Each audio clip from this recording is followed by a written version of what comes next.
इसको अपने और जुनैद की शादी की खुशखबरी सुनाती। अच्छा हुआ तुमने कॉल कर ली। वैसे की झलक को छुपाने की एक्टिंग कर रही हो ना, कमाल है।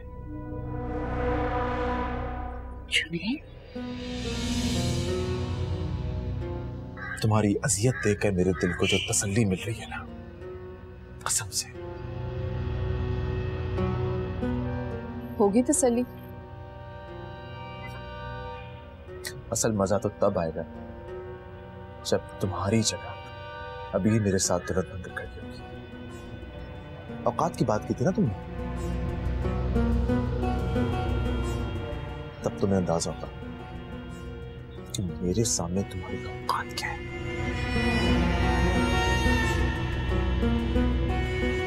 और अगर शादी में आना चाहो तो मोस्ट वेलकम। आफ्टर ऑल तुम्हारी बेस्ट फ्रेंड की शादी है।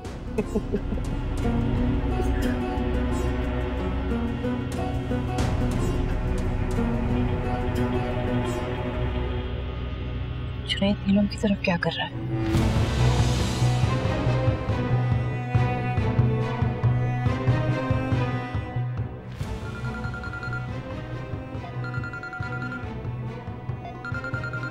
ये कौन? हेलो, ये नीलम से मिलने क्यों गए थे तुम? नीलम से? तुम्हें किसने बताया?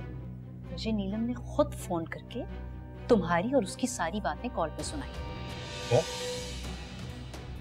नीलम? क्या सुना तुमने?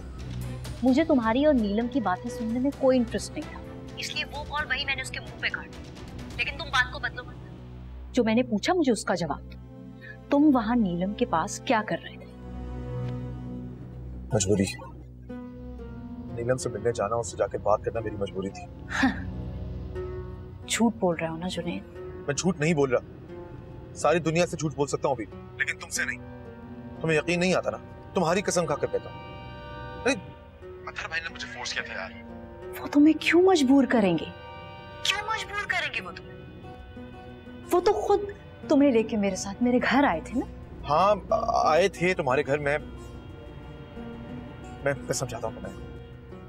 देखो वो नीलम जो है ना, वो नाजिश भाभी की पसंद थी और आज भी है। उन्होंने भाई को फोर्स किया कि वो मुझे कहे कि मैं नीलम के घर जाऊं, कुछ भी करूं, उसे मनाऊं। और अगर मैं नहीं जाता ना तो वो खुद उसे फोन करके पता करे। तुम परेशान मत हो यार, मैं तुम्हारा था और तुम्हारा ही रहूंगा। ट्रस्ट मी, मेरा एक ही भाई है, मैं उनकी बात टाल नहीं सकता, मोहब्बत करता हूं उससे। हेलो, तुम कुछ बोल क्यों नहीं रही हो? क्या तुम्हें मेरी बात पर एतबार नहीं है अभी? हेलो अबीर, ठीक है, जिंदगी भरोसे और एतबार पर चलती है अभी। अगर तुम मुझ पर ट्रस्ट नहीं कर सकती तो ठीक है, इस रिश्ते को हम यही खत्म कर देते। नहीं नहीं, अचानक नीलम की कॉल आ गई थी, मुझे गुस्सा आ गया। I am sorry. अरे छोड़ो यार उसको, फॉरगेट अबाउट इट। उसका नाम भी सुनना पसंद नहीं है मुझे। वैसे भी मैं भी ड्राइव कर रहा हूँ, मैं घर जाके कॉल करता हूँ। तो तुमने पहले क्यों नहीं बताया कि तुम ड्राइव कर रहे हो? तुम आराम से घर पहुंच जाओ, हम फिर बात करते हैं। Okay bye.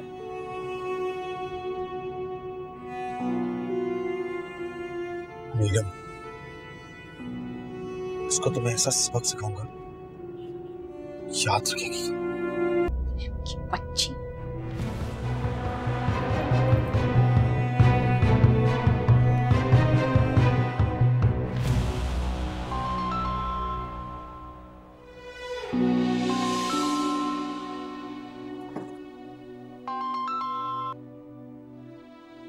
बोलो।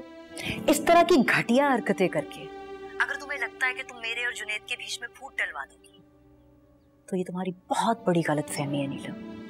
तुम्हारे और जुनैद के बीच में जो कुछ भी है, मेरा इसमें कोई इंटरेस्ट नहीं, और यही बात मैं जुनैद को भी बता चुकी हूँ। अच्छा, इसलिए मुझे कॉल पे अपनी और जुनैद की बातें सुनवाना चाह रही थी ना? क्योंकि अगर मैं तुम्हें डायरेक्ट बताती तो तुम सुनती ही ना। जुनैद मुझे बार बार अप्रोच करता है और ऐसे ही तंग करता है। अपनी बकवास बंद करो। तुम्हें कॉल करने से पहले मेरी जुनैद से बात हो चुकी है और वो मुझे सब क्लियर कर चुका है। असल में ना तुमसे ये बर्दाश्त ही नहीं हो रहा कि जुनैद और मेरा रिश्ता होने जा रहा है, इसलिए तुम सिर्फ और सिर्फ जेलस फील कर रही हो। गलतफहमी है तुम्हारी। जुनैद जैसा लड़का मेरी जिंदगी में कोई अहमियत नहीं रखता। तुम्हारा दोस्त थी मेरी, इसी वजह से समझा रही। धोखेबाज लड़का है वो, तुमसे कोई प्यार नहीं करता। ओह शट अप नीलम, जुनैद सिर्फ मुझसे प्यार करता है, इसलिए उसने तुम्हें ठुकरा दिया, समझी?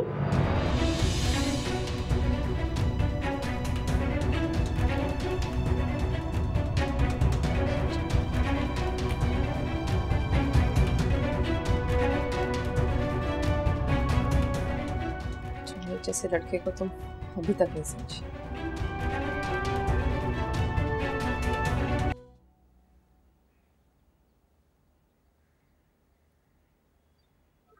क्या हुआ है?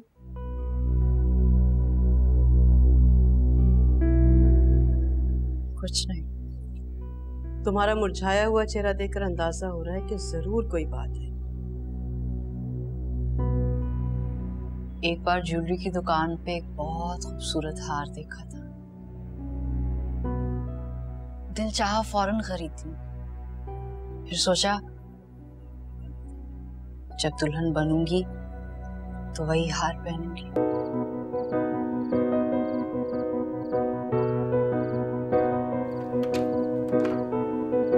अम्मी कैसी लग रही हूँ मैं? माशाअल्लाह, बहुत प्यारी लग रही। अल्लाह तुम्हें नजरे बस से बचाए, हमेशा खुश रखे। खुश रहो। अब्बू क्यों नहीं आए मुझे देखने? अभी तक नाराज है ना मुझसे? अरे नहीं बेटा, तुम्हारे अब्बू क्यों नाराज होने लगे भला तुमसे? बस जरा घर के कामों में मसरूफ है ना, इसीलिए। सब समझती हूँ, कम से कम आज के दिन तो अपने सारे इख्तलाफात एक साइड पे रख के अपनी बेटी को खुशी से जुनैद के साथ रुखसत करें, लेकिन नहीं, उन्होंने अपनी अना के आगे अपनी बेटी की खुशियों को कभी अहमियत ही नहीं दी। अभी ऐसी बात नहीं है बेटा, तुम्हारे अब्बू तुम पर और फलक पर अपनी जान छिड़कते, लेकिन तुमने कभी उनकी बात नहीं मानी, कभी फर्माबरदार बेटी होने का हक अदा नहीं किया। अम्मी, हर लड़की को हक है अपनी जिंदगी का फैसला अपनी मर्जी से करने का। फिर मैं क्यों उस खाई में छलांग मारती जहां दूसरा रास्ता सिर्फ मौत है? या अब्बू मुझे क्यों ऐसे दलदल में धकेलना चाह रहे थे जहां पे मैं चली भी जाती, लेकिन एक दिन घुट घुट के मर जाती। अपनी दादी और अपने अब्बू की आंखों में आंसू लाकर जो तुमने रास्ता चुना है ना बेटा, मैं दिल से दुआ मांगती हूँ कि अल्लाह तुम्हें उस रास्ते पर साबित कदम रखे, क्योंकि इस घर में वापसी के रास्ते तो तुमने अपने हाथों से बंद कर दिए। जुनैद मुझे इंशाल्लाह बहुत खुश रखेगा। मुझे पूरी उम्मीद है वो मेरी जिंदगी से सारी तकलीफें, सारी मुसीबतें निकाल कर खुशियों के रंग भर देगा। एक दिन आप सब भी मेरी जिंदगी पर रश्क करेंगे। मैं बहुत खुश हूं अम्मी, और मैं चाहती हूं कि आप सब भी मेरी खुशी में शामिल हो।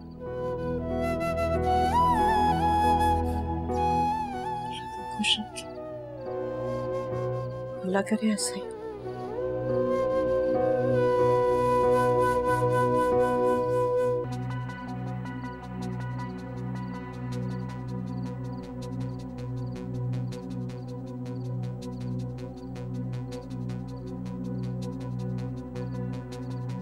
जिंदगी तो तुम्हारी अब मुश्किल होगी, एक एक सांस मारी पड़ेगी तुम पर। मेरा बेटा तो एक झटके में खत्म हो गया, लेकिन तुम उनकी दुआएं मांगोगी तुम।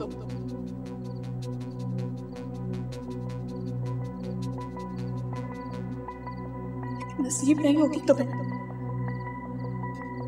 जवान बेटे की मौत का तुम दिल में लिए, इस माँ की बददुआ है तुम्हें।